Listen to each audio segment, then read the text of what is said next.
Nah, ini pupuk mengkudu yang kita buat bisa langsung kita aplikasikan ke tanaman kita seperti ini ya teman-teman.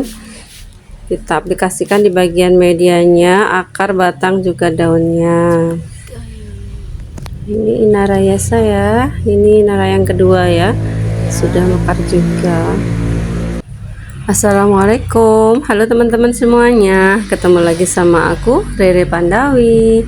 Teman-teman, apa kabarnya hari ini? Semoga sehat ya. Nah teman-teman, hari ini aku sudah ada bahan, yaitu buah mengkudu.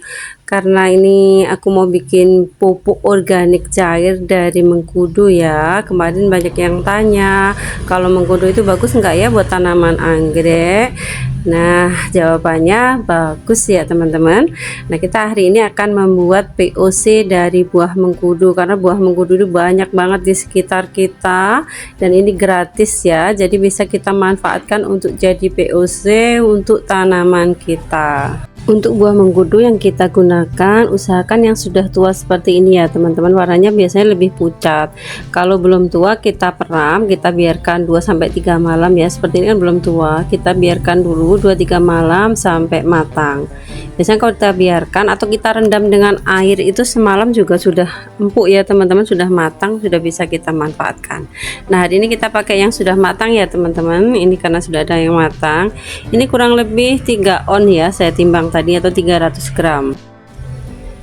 Untuk kandungan pada mengkudu ini, terutama pada buahnya ini ya, itu mengandung unsur NPK yang lumayan tinggi ya teman-teman. Dia mengandung nitrogen sebanyak 3,64%, kemudian fosfornya 0,25%, dan unsur K-nya 4,01%. Ini menurut Rosalisan tahun 2010 ya.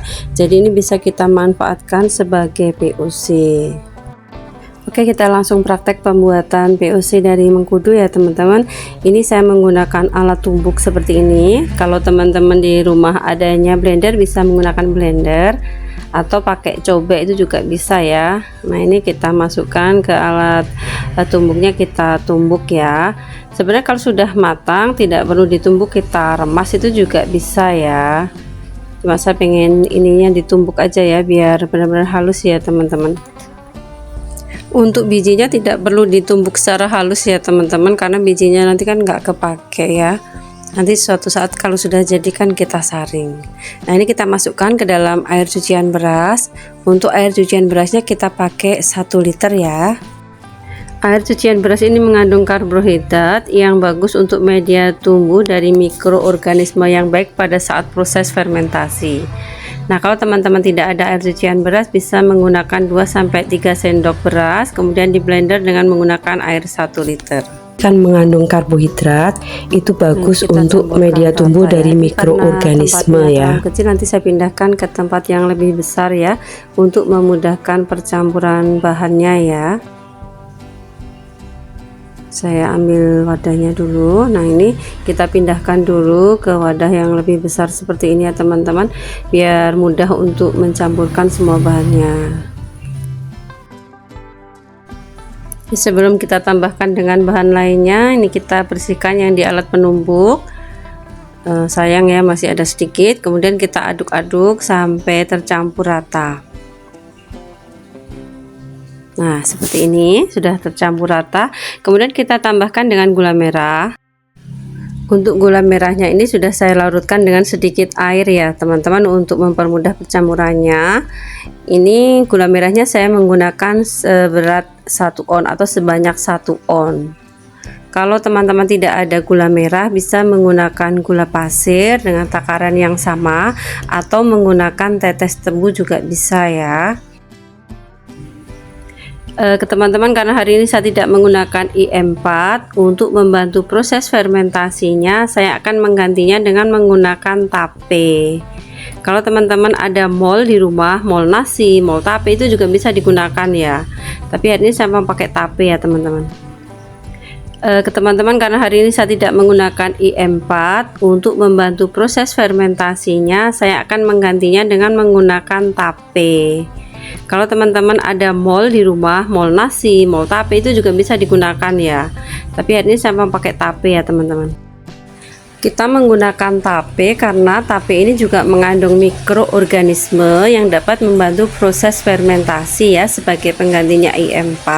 Karena kemarin tuh banyak sekali teman-teman yang komen kandidatnya sulit untuk mendapatkan IM4, jadi kita ganti dengan menggunakan tape.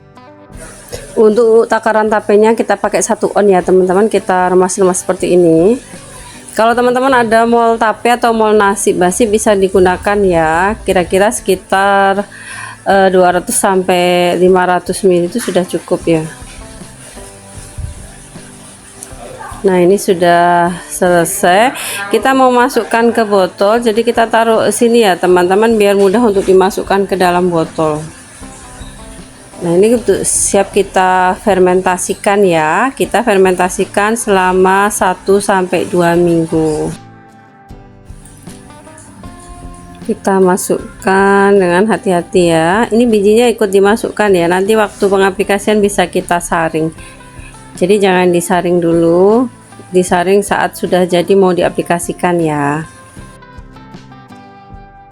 Nanti kalau sudah selesai kita tutup, kita fermentasikan, kita simpan di tempat yang gelap atau jauh dari paparan sinar matahari.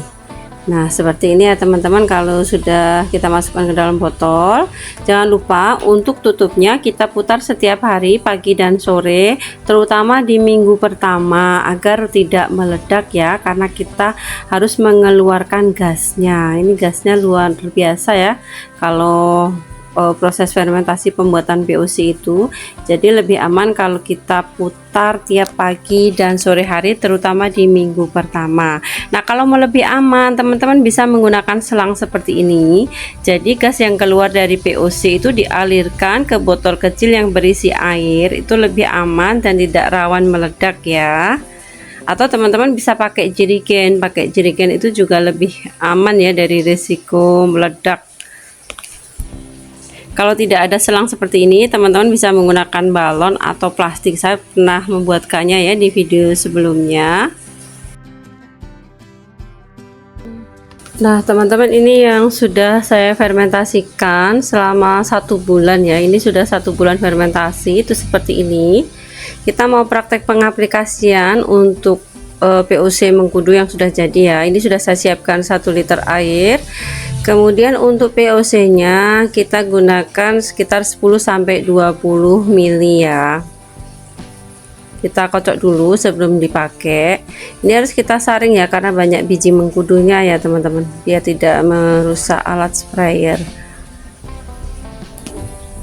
Karena ini kan juga ada tapenya ya, jadi harus kita saring nanti biar tidak menyumbat alat sprayer kita. Ini sudah siap kita aplikasikan ke tanaman anggrek kita ya. Ini untuk POC nya bagus untuk kita gunakan untuk menyuburkan dan pertumbuhan dari tanaman anggrek kita. Kalau teman-teman ingin untuk pembungaan, proses pembuatan POC mengkudunya ini bisa ditambahkan dengan kulit pisang. Kita kocok-kocok dulu ya campuran air dan juga POC nya, kemudian kita spraykan ke tanaman anggrek kita di bagian daun, akar, media dan juga di batangnya ya. Kita spraykan seperti ini. Untuk di bagian daun kita spraykan di bagian bawah dan juga atas daun. Untuk pengaplikasiannya bisa kita lakukan 1 minggu sekali atau 2 kali dalam seminggu. Bisa di rolling dengan pupuk lain ya, pupuk air cucian beras, pupuk dari kecambah, pupuk dari bawang merah ya, bisa di rolling biar tanaman anggrek kita tidak bosan ya. Untuk pengaplikasiannya bisa dilakukan pada pagi atau sore hari. Nah ini tanaman Inaraya red saya yang satunya juga sudah berbunga ya teman-teman. Nanti kalau tanamannya sudah subur, sudah sehat, akarnya juga bagus, dia akan mudah berbunga ya, dia akan rajin berbunga. Jadi tidak perlu kita kasih pupuk pembungaan dulu, kita suburkan dulu tanaman anggrek kita, pertumbuhannya biar bagus dulu.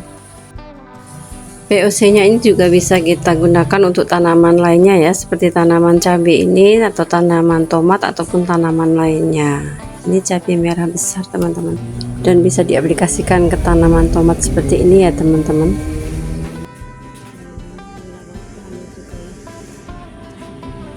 Nah, ini anggrek kuku macan saya, ini sedang kenop ya, dia ada 3 tangkai yang mau berbunga ya. Alhamdulillah, kita spraykan juga ya di media sama akarnya, karena kalau tanaman yang sedang berbunga itu butuh nutrisi yang banyak, jadi kita pupuk juga ya, biar nanti bisa mekar dengan sempurna, biar mekar bunganya bagus. Pengaplikasian POC ini juga bisa kita rolling dengan pemberian ZPT yang sudah pernah saya share di video sebelumnya ya teman-teman. Jadi biar tanaman anggrek kita itu subur juga membutuhkan ZPT. Nanti kalau akarnya bagus, nutrisinya bagus, dia akan mudah berbunga dengan sendirinya ya, bonusnya itu bunga. Nah, ini juga ada tanaman aglonema, kita spraykan juga ya. Ini tadi pagi sudah dipupuk, sorenya alhamdulillah hujan ya, alhamdulillah jadi seger tanamannya. Oke teman-teman, sampai di sini video kita kali ini. Semoga apa yang saya sampaikan bermanfaat dan menginspirasi. Jangan lupa like, comment, subscribe, and share ya. Sampai jumpa di video selanjutnya. Bye bye.